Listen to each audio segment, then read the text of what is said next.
ஸ்ரீராமபிரானுக்கும் தமிழகத்துக்குமான உறவு சொல்லி மாளாது.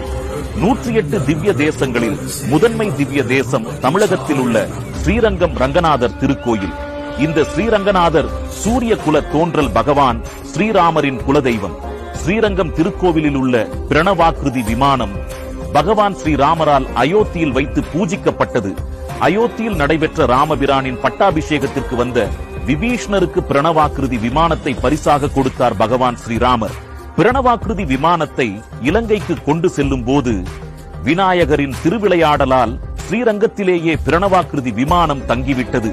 நமது ஆன்மீக கலாச்சார மரபில் மாணிக்க கல்லாக ஜொலிக்கும் ஸ்ரீரங்கத்திற்கு பிரணவாக்கிருதி விமானத்தை கொடையாக கொடுத்த பகவான் ஸ்ரீராமபிரானுக்கு அவர் அவதரித்த திருத்தலத்தில் பாரத பிரதமர் திரு நரேந்திர மோடி அவர்களின் சீரிய முன்னெடுப்பில் மாபெரும் ஆலயத்தை எழுப்பி வரும் ஜனவரி 22ஆம் தேதி கும்பாபிஷேகம் நடைபெற உள்ளது.